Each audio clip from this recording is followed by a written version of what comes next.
Hay una pregunta que pocas personas se atreven a hacer en voz alta.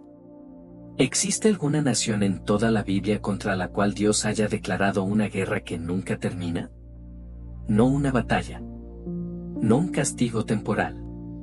Una guerra eterna. La respuesta es sí. Y esa nación se llama Amalek. Desde el Éxodo hasta el libro de Esther, hay un hilo rojo de odio, juicio y propósito divino que conecta más de 1000 años de historia. Pero lo que pocos saben es que ese hilo no comenzó en el desierto. Comenzó mucho antes, en el corazón roto de un hombre que tomó una decisión que jamás sanó. A lo largo de este video vamos a desenterrar 3 capas de esta historia. Primera, de dónde vino Amalek, quiénes fueron sus padres y por qué nació con el odio ya en la sangre. Segunda, cómo Dios, a través del rey Saúl, le dio a Israel la oportunidad de acabar con esa amenaza para siempre, y qué pasó cuando Saúl no lo hizo por completo. Tercera, cómo ese único error, 500 años después, casi destruyó a toda la nación judía. Y cómo una joven reina cambió el destino del pueblo de Dios. Esta no es solo historia antigua. Hay un Amalek en la vida de cada persona que ve este video. Y cuando termines, lo vas a reconocer. Si llevas tiempo siguiendo este canal, sabes lo que viene. Si es tu primera vez, suscríbete ahora. Las historias que contamos aquí son de las que no encontrarás en ningún otro lugar. Libro abierto capítulo 1, la noche que lo cambió todo, Esaú. Viajemos atrás. Miles de años. A una tienda de campaña bajo el cielo de Canaán. Un anciano yace en su lecho. Sus ojos ya no distinguen rostros. Su voz tiembla, pero sus palabras aún tienen poder. Esa noche, Isaac, patriarca de Israel, iba a pronunciar la bendición que definiría el futuro de sus descendientes. Tenía 2 hijos. Y solo una bendición. Génesis 25 presenta a estos gemelos como 2 mundos opuestos desde el vientre materno. Esaú nació primero, rojizo, fuerte, hijo del campo y del bosque. Su padre lo amaba con el amor de quien ve en él su propia imagen. Jacob llegó al mundo sujetando el talón de su hermano, y ese gesto ya decía todo sobre quién sería. Esaú vivía para el presente. Era un hombre de sensaciones, de hambre real, de cansancio real, de emociones inmediatas. Un día regresó de cazar exhausto y vio a Jacob cocinando lentejas. Génesis 25, 29-34 lo narra sin rodeos. «Dame de ese guiso», dijo. «Estoy a punto de morir de hambre». Jacob aprovechó el momento, «Primero véndeme tu primogenitura». Y Esaú aceptó. Por un plato de lentejas, entregó el derecho que le correspondía por nacimiento. Las escrituras no dicen que Esaú era un hombre malvado. Dicen algo más revelador, que no valoró lo eterno. Pero el golpe más devastador vino después.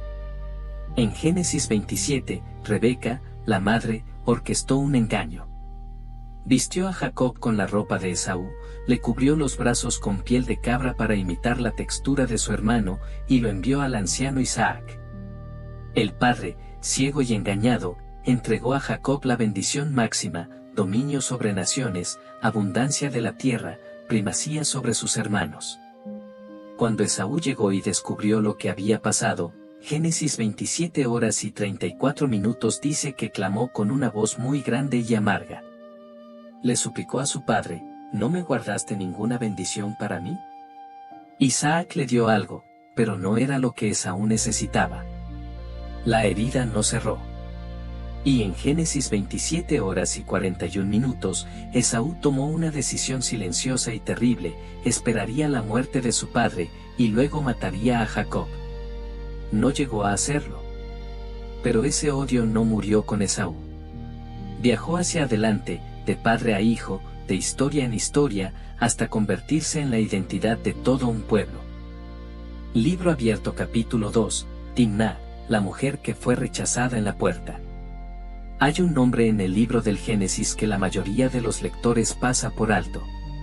Un nombre mencionado en pocas líneas, pero que guarda una de las claves más profundas para entender el origen de Amalek.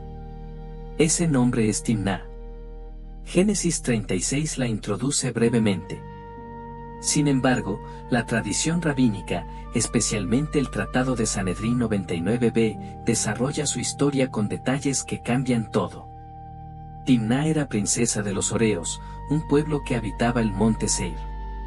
Su familia era respetada en la región. Pero Timná hizo algo inusual para su tiempo, buscó acercarse a la familia de Abraham. Quería ser parte del pacto de Dios, parte del pueblo que adoraba al Creador de los cielos y la tierra. Y fue rechazada. La tradición indica que Abraham, Isaac y Jacob no la aceptaron entre ellos. Las razones no están del todo claras, tal vez su origen, tal vez las barreras culturales de la época.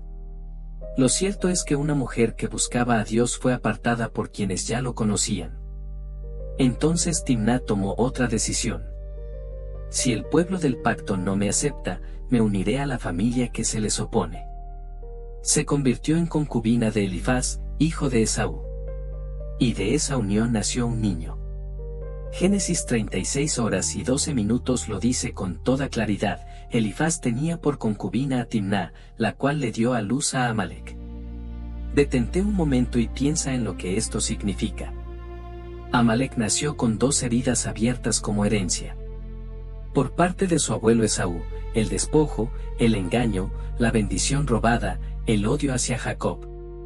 Por parte de su abuela Timná, el rechazo, la exclusión, la sensación de no ser suficiente para pertenecer al pueblo de Dios.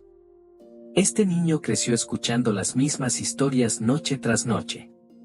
Israel era el enemigo. Jacob era el traidor. El pueblo de Abraham era una puerta cerrada. Esa amargura se convirtió en cultura. La cultura se convirtió en identidad. Y la identidad se convirtió en guerra. Pero aquí surge una pregunta que no podemos ignorar. ¿Estaba Amalek condenado desde antes de nacer? ¿Tenía alguna posibilidad real? La respuesta bíblica es clara. El juicio de Dios no cayó sobre Amalek por sus ancestros.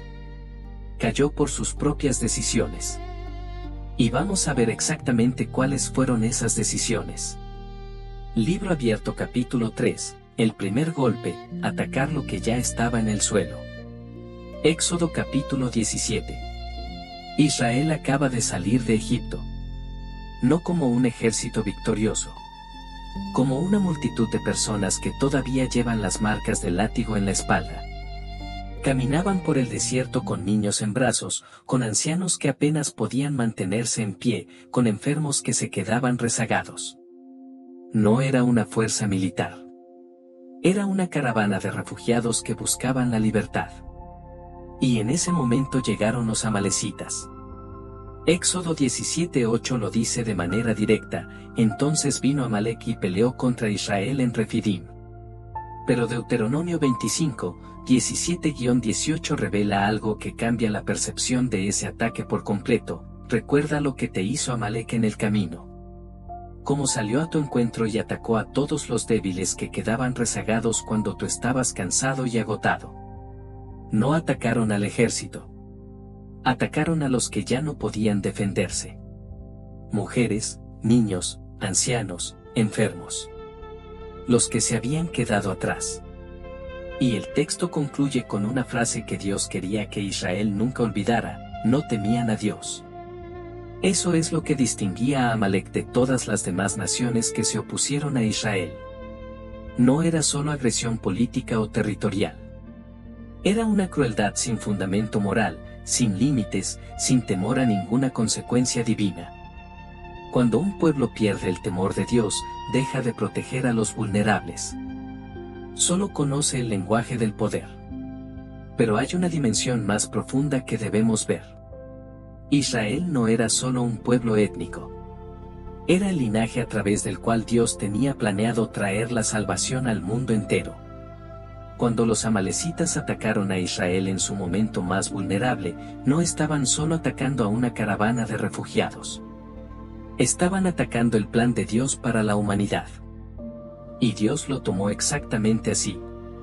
Moisés convocó a Josué y le dijo, escoge hombres y sal a pelear contra Amalec. Mañana estaré en la cima del monte con la vara de Dios. Lo que ocurrió en Éxodo 17, 10-12 es una de las imágenes más poderosas de toda la Biblia. Cuando Moisés levantaba las manos, Israel prevalecía. Cuando las bajaba, Amalec ganaba terreno. Las manos de Moisés comenzaron a cansarse, y Aarón y Hur se pusieron a cada lado, sosteniéndolas. Y así, con las manos en alto hasta el atardecer, Israel venció. Esa batalla no se ganó con espadas. Se ganó con rendición. Las manos alzadas de Moisés no eran un gesto vacío. Eran la declaración visible de que la fuerza de Israel no venía de sí mismo, sino de Dios.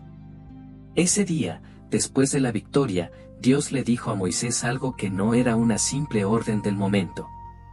Escribe esto en un libro y grábalo en los oídos de Josué, borraré completamente la memoria de Amalec. Y Moisés construyó un altar y lo llamó Jehová Nisi, el Señor es mi estandarte, y proclamó, mano sobre el trono de Dios. El Señor tendrá guerra contra Amalec de generación en generación. Un voto eterno. Sellado sobre el trono de Dios. Libro abierto capítulo 4, 400 años de paciencia agotada. Cuando Dios dice de generación en generación, no está pronunciando una amenaza impulsiva. Está registrando una decisión basada en lo que Él ya sabe que va a pasar. Y lo que ocurrió durante los siguientes 4 siglos fue exactamente eso, cada generación de amalecitas eligió el mismo camino. Nunca un tratado de paz. Nunca una señal de arrepentimiento. Nunca un profeta escuchado. Solo más odio, más ataques, más crueldad. El libro de los jueces nos muestra ese patrón con dolorosa claridad. Jueces 3, 12-13 describe cómo el rey Eglón de Moab, aliado con los amalecitas, atacó y tomó Jericó. Israel vivió bajo esa opresión durante 18 años. Una generación entera. Pero eso no fue lo peor. Jueces 6, 1-5 relata 7 años de devastación sistemática. Cada vez que Israel plantaba, cuando los campos estaban a punto de dar fruto, los amalecitas y los madianitas llegaban en caravanas tan numerosas como langostas, destruían todo hasta Gaza, y se marchaban dejando solo cenizas. Jueces 6:2 dice que el pueblo de Israel, por miedo, se hizo cuevas en los montes y cavernas y lugares fortificados. Abandonaron sus hogares. Se escondieron en las montañas. No podían salir a los campos abiertos. Esto no fue una escaramuza. Fue una política nacional de exterminio económico y psicológico. Y fue así durante 400 años. 16 generaciones de amalecitas eligiendo el mismo camino. Heredando el odio, cultivándolo, pasándoselo a sus hijos como si fuera el bien más preciado que tenían. El libro de 1 Samuel capítulo 30 muestra la brutalidad final de ese patrón. Mientras David y sus soldados estaban en campaña, los amalecitas atacaron Ziklag. La incendiaron y se llevaron a todas las mujeres y los niños. Cuando David y sus hombres regresaron y vieron lo que quedaba, el texto dice que lloraron hasta que ya no les quedaron fuerzas para llorar. Las 2 esposas de David también habían sido capturadas. El método nunca cambió. Siempre los mismos objetivos, los indefensos, los que se quedaban atrás, el hogar del enemigo cuando éste no estaba presente. Y fue frente a esta realidad que Dios decidió actuar de manera definitiva, confiándole esa misión al primer rey que Israel tuvo. Libro abierto capítulo 5, Saúl, el rey con la misión más importante. 1 Samuel capítulo 9 introduce a un personaje que, en apariencia, lo tenía todo. Su nombre era Saúl, hijo de Cis, de la tribu de Benjamín. El texto lo describe sin rodeos, era el hombre más apuesto de todo Israel, y de los hombros para arriba sobresalía entre todos. Pero la apariencia no era lo más importante. Cuando Samuel lo vio por primera vez, Dios le susurró, «Este es el hombre que gobernará a mi pueblo». Saúl fue ungido. El Espíritu de Dios descansó sobre él. Y por un tiempo, fue exactamente lo que Dios quería. En 1 Samuel 11, derrotó a los amonitas y cuando el pueblo quiso celebrarlo, Saúl respondió con humildad: hoy Dios ha traído salvación a Israel. Buena señal. Pero algo comenzó a cambiar. El primer quiebre ocurrió en 1 Samuel 13. Samuel tardaba en llegar para ofrecer el sacrificio antes de la batalla. El ejército comenzaba a dispersarse.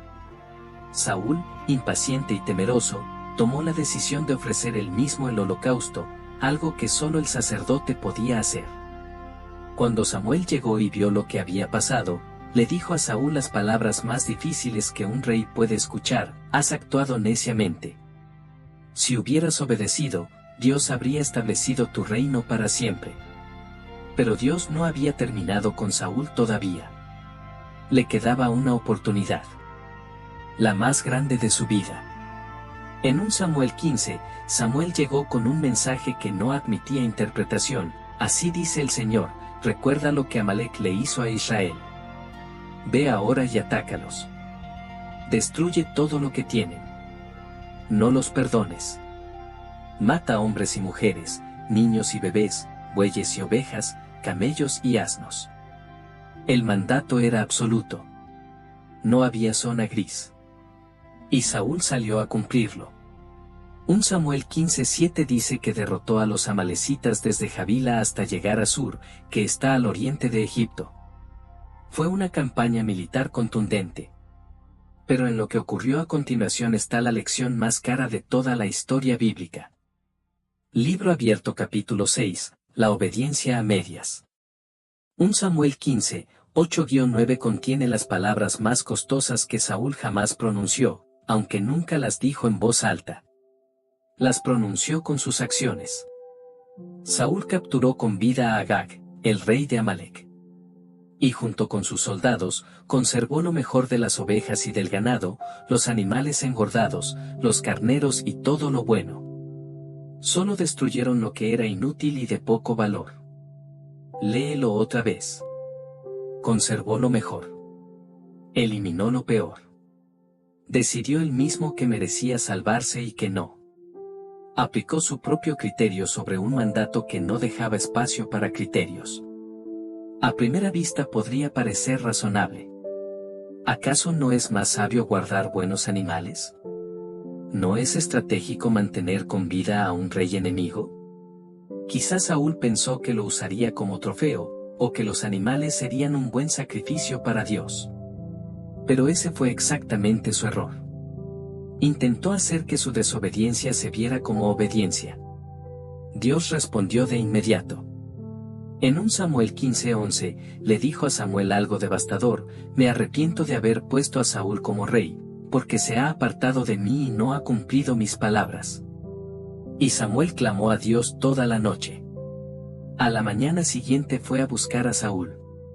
Y Saúl, al verlo llegar, le dijo con toda confianza: que el Señor te bendiga. He llevado a cabo las instrucciones del Señor. Samuel respondió con una pregunta que cortó el aire: ¿entonces qué es ese balido de ovejas que escucho? Saúl tenía lista su respuesta. Los soldados las habían guardado para sacrificarlas al Señor. Ellos destruyeron todo lo demás. Culpó al pueblo. Llamó sacrificio a la desobediencia. Y entonces Samuel pronunció una de las sentencias más poderosas de toda la Biblia. ¿Acaso se complace el Señor tanto en holocaustos y sacrificios como en la obediencia? Ciertamente, el obedecer es mejor que los sacrificios. Porque la rebelión es como el pecado de la adivinación, y la terquedad como el crimen de la idolatría. Por cuanto desechaste la palabra del Señor, Él también te ha desechado a ti como rey. 1 Samuel 15, 22-23. La obediencia parcial no es obediencia. Es rebelión con buena presentación. Saúl lloró. Pero las lágrimas no nacían de un corazón transformado, sino de un orgullo herido y un trono perdido. Y Dios conoce la diferencia. Libro abierto capítulo 7, el juicio de Samuel y el final de Saúl. 1 Samuel 15, 26-29 describe una de las escenas más cargadas de simbolismo de toda la escritura. Samuel le comunicó a Saúl que Dios lo había rechazado como rey. Saúl, desesperado, agarró el manto de Samuel cuando éste se daba la vuelta para irse. El manto se rasgó. Samuel no lo dejó pasar. Así ha rasgado el Señor hoy el reino de Israel de ti, y lo ha dado a tu prójimo, que es mejor que tú. Luego vino algo que no podía postergarse más. Agag fue traído ante Samuel. El rey amalecita llegó con paso confiado. Tal vez pensó que lo peor había pasado. Que Saúl lo había protegido. Que estaba a salvo. Pero Samuel le dijo: como tu espada dejó a mujeres sin hijos, así tu madre quedará sin hijo entre las mujeres. Y Samuel ejecutó a Agag ante Dios en Gilgal. Era un acto de justicia tardío. Pero ya era demasiado tarde para lo que importaba. Un miembro de la línea real de Amalek había sobrevivido. Y esa línea no se extinguiría. Desde ese momento, el declive de Saúl fue irreversible. 1 Samuel 16:14 dice que el Espíritu de Dios se apartó de él, y en su lugar llegó un espíritu de tormento. Los celos lo consumieron. Intentó matar a David, al hombre que Dios había elegido para sucederle. El rey que había sido ungido para libertar a Israel terminó persiguiendo al ungido de Dios. Y su final llegó en 1 Samuel 31. Sus hijos murieron en batalla contra los filisteos. Saúl resultó gravemente herido y, ante la negativa de su escudero de rematarlo, tomó su propia espada y se quitó la vida. Así terminó el primer rey de Israel. Un hombre que tuvo todo el potencial, recibió todas las instrucciones, y falló en el momento decisivo porque antepuso su criterio al mandato de Dios. Y ese único error, un rey vivo llamado Agag, iba a cobrar una factura 500 años después. Libro abierto capítulo 8, 500 años después, Amán el Agagita. El tiempo avanza. Babilonia ha caído. El imperio persa domina el mundo conocido. El rey Asuero, conocido en la historia griega como Jerjes, gobierna desde su trono en Susa. Y en su corte hay un hombre que ha escalado hasta la cima del poder. Su nombre aparece en Esther 3:1 con una referencia que quien conoce la historia reconoce de inmediato: Amán el Agagita. Agagita. De Agag. El mismo Agag que Saúl perdonó. La misma línea que debía haber sido eliminada. 500 años después, un descendiente de esa línea se convierte en el segundo hombre más poderoso del mayor imperio de la tierra. La desobediencia de Saúl no solo tuvo consecuencias inmediatas. Sembró una semilla que tardó medio milenio en dar su fruto más amargo. Asuero le otorgó a Amán un honor que nadie más en la corte tenía: todos los siervos del rey debían postrarse y rendirle homenaje. Y todos lo hacían. Todos, excepto uno. Mardoqueo, un judío de la tribu de Benjamín, se negaba a inclinarse. ¿Notaste eso? La misma tribu de Benjamín. La misma tribu de Saúl, el rey que perdonó a Agag. Ahora un hombre de esa misma tribu se presenta ante el descendiente de Agag y no se dobla. La historia tiene una memoria perfecta. Esther 3, 5-6 dice que cuando Amán vio que Mardoqueo no se postraba, se llenó de ira. Y entonces vino la decisión que resumía 500 años de odio heredado: no bastaba con castigar a Mardoqueo. Era necesario exterminar a todos los judíos en todo el imperio persa. No era personal. Era ideológico. Era el mismo patrón de Amalek desde el principio: cuando tienen un problema con uno, la solución es eliminar a todos. Amán se presentó ante el rey con un engaño calculado. Le habló de un pueblo cuyas costumbres eran diferentes y que no obedecía las leyes del rey. El rey, sin preguntar quiénes eran, le entregó su anillo de sello a Amán y le dijo: haz con ellos lo que mejor te parezca. Esther 3, 12-13 narra cómo se enviaron edictos a las 127 provincias del imperio. El día 13 del mes de Adar, todos los judíos debían ser asesinados. Toda la nación. De un solo golpe. Mardoqueo, Al enterarse, se vistió de cilicio y ceniza y lamentó a gritos en las calles. Y luego envió un mensaje a su prima, que en ese momento ocupaba el lugar más improbable del mundo para salvar a su pueblo. Era reina de Persia. Libro abierto capítulo 9, Ester, la valentía de Isiperesco, que perezca. Ester 4 contiene una conversación que determinó el destino de una nación. Mardoqueo le envió a Ester el texto completo del edicto de exterminio. Y luego añadió algo que resonaría a través de los siglos, y quién sabe si para este momento has llegado al reino. Ester sabía perfectamente lo que significaba presentarse ante el rey sin ser convocada.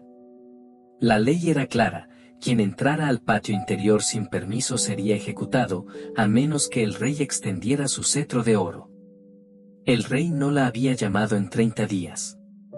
Ester 4:16 registra su respuesta, una de las declaraciones de fe más puras de toda la Biblia. Ve y reúne a todos los judíos que están en Susa. Ayunad por mí. No comáis ni bebáis durante 3 días, ni de noche ni de día. Yo también ayunaré con mis doncellas. Y así entraré al rey, lo cual no es conforme a la ley. Y si perezco, que perezca. Y así entró. El rey extendió el cetro de oro. Pero Ester no expuso el plan de Amán de inmediato. Lo invitó a un banquete. Luego a otro. Esperó el momento exacto. En Ester 7, 3-4, ante el rey y ante el propio Amán, Ester finalmente habló: si he hallado gracia ante tus ojos, oh rey, y si al rey le place, que me sea dada mi vida en mi petición, y mi pueblo en mi demanda. Porque yo y mi pueblo hemos sido vendidos para ser destruidos, para ser muertos y exterminados. El rey preguntó furioso: ¿quién es ese? ¿Dónde está quien se atrevió a hacer esto? Y Ester respondió: el adversario y enemigo es este malvado Amán. Amán palideció. El rey salió al jardín hecho una furia. Al regresar, vio a Amán postrado sobre el diván donde estaba Ester, suplicando por su vida. El rey entendió que intentaba humillarla. La orden fue inmediata. Amán fue ahorcado en la misma horca que él mismo había mandado construir para Mardoqueo, que tenía 22 metros de altura. Ester 9, 5-10 narra la derrota de los enemigos del pueblo judío en todo el imperio. Los 10 hijos de Amán también murieron. Y Ester 9:28 establece que el pueblo judío celebraría el Purim cada año, de generación en generación, como memoria viva del día en que Dios rescató a su pueblo. La dinastía amalecita, que había sobrevivido 5 siglos gracias a la desobediencia de Saúl, llegó a su fin. Lo que un rey no completó, una reina lo terminó. Libro abierto capítulo 10, lo que esta historia te dice a ti. Detente aquí. Porque lo que acabas de escuchar no es solo un recuento histórico. Hay 4 verdades en esta historia que tocan algo muy concreto en la vida de cualquier persona. Primera verdad: la obediencia a medias es desobediencia completa. Saúl cumplió el 90% del mandato de Dios. Ganó la batalla. Destruyó casi todo. Pero ese 10% restante, un rey vivo, amenazó la existencia de toda una nación 5 siglos después. Cuando Dios dice completo, no hay margen de negociación. Segunda verdad: el odio que no se arrepiente termina destruyendo al que lo carga. Los amalecitas tuvieron 400 años de oportunidades. Cada generación pudo elegir diferente. En cambio, cada generación eligió el mismo camino, y ese camino los llevó al mismo destino. Amán construyó una horca para otro, y murió en ella. Tercera verdad: el tiempo de Dios no funciona como el nuestro. Él esperó 500 años para colocar a una joven judía en el trono de Persia, en el momento exacto, con las palabras exactas, con el valor exacto que se necesitaba. El plan de Dios no llega tarde. Llega cuando debe llegar. Cuarta verdad: ¿cuál es tu Agag? Saúl conservó al rey amalecita porque era imponente, porque matarlo parecía innecesario, porque podía serle útil. Pero ese Agag siguió causando daño en generaciones que Saúl nunca conoció. ¿Hay algo en tu vida que Dios te ha dicho que dejes ir por completo, pero que sigues conservando porque parece valioso? ¿Un resentimiento que llamas prudencia? ¿Un hábito que justificas como sacrificio? ¿Una relación que destruye pero a la que le pones nombre de necesidad? Tu Agag se ve diferente al de Saúl, pero funciona igual. La historia de Amalek termina con una advertencia. Todo lo que se construye sobre el odio, la crueldad y la rebeldía contra Dios termina destruyéndose. Pero la historia de Esther termina con una promesa. Dios no abandona a su pueblo. Coloca a la persona correcta en el lugar correcto, en el momento correcto. Y a quienes confían en Él con obediencia completa, con fe real y con valentía genuina, les da victorias que ningún poder humano puede arrebatar. Eso es lo que dice la Biblia. Eso es lo que dice la historia. Si este video tocó algo en ti, déjalo en los comentarios.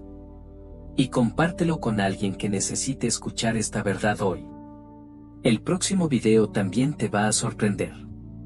Hasta entonces, mantente firme. Amén.